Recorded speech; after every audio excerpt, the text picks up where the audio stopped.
ఇరు తెలుగు రాష్ట్రాల్లో ప్రముఖ జ్యోతిష్యుడు వేణుస్వామి పేరు తెలవని వారు ఎవరు ఉండరంటే అతిశయోక్తి కాదు.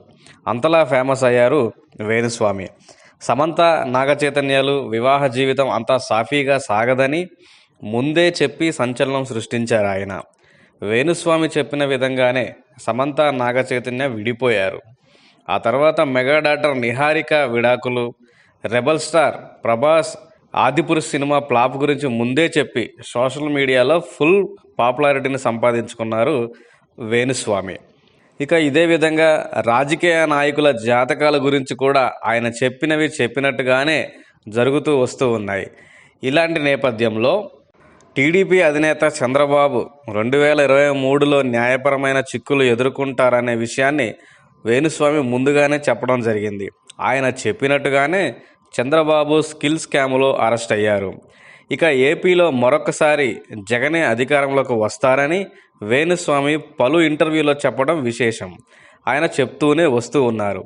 తాజాగా ఆయన ఒక యూట్యూబ్ ఛానల్కు ఇచ్చిన ఇంటర్వ్యూలో పలు ఆసక్తికరమైన అంశాలను పంచుకున్నారు. వచ్చే ఎన్నికల్లో ప్రస్తుతం జగన్ క్యాబినెట్లో ఉన్న పలువురు మంత్రులు గెలుపు కొందరికి కష్టంగానే ఉంటుందని ఆయన తేల్చేశారు.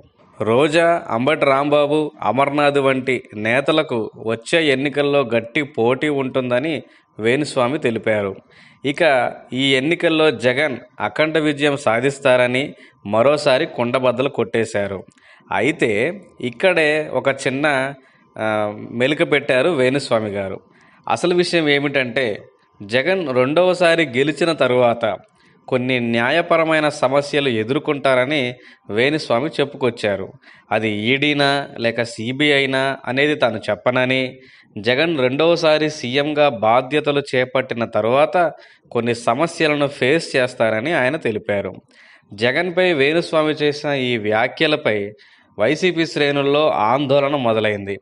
ప్రస్తుతం జగన్మోహన్ రెడ్డి గురించి వేణుస్వామి మాట్లాడిన ఈ వీడియో సోషల్ మీడియాలో తెగ వైరల్గా మారింది. మరి వేణుస్వామి చెప్పినట్టుగానే జగన్ రెండోసారి గెలిచిన తరువాత న్యాయపరమైన సమస్యల్లో చిక్కుకుంటారా లేదా వేచి చూద్దాం. దీని మీద మీ అభిప్రాయం ఏంటో కామెంట్ చేయండి. Thanks for watching.